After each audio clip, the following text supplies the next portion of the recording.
یو شاګرد له استاد نه پوښتنه وکړه، وایي په دنیا کې د څه شي کمی دی چې خلک مثلا واقعي خوشحالي نه ترلاسه کوي؟ استاد ورته وویل وایي کمی د هغو شیانو ده چې خلک یې غوښتنه نه کوي. لکه مثلا ټول خلک غوښتنه کوي، دعا کوي، سوال کوي چې مثلا شهرت ترلاسه کړم، پیسې ترلاسه کړم، کامیابي ترلاسه کړم، ګټه ترلاسه کړم، د همدې شیانو سوال کوي. خو هیڅوک به تاسو داسې نه وي لیدلي چې د ډېر هوښیار کېدلو یا ډېر مهربان کېدلو سوال دې کړی وي او غوښتنه دې کړې وي.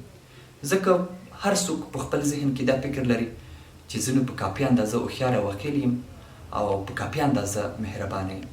همدا ستونزه ده چې یو څوک واقعي خوشحالي نشي ترلاسه کولی. هغه مهم څه چې یو څوک پرې مثلا ښایسته کېدلی سي، ځان پرې جوړولی سي، د هغه څه غوښتنه نه کوي.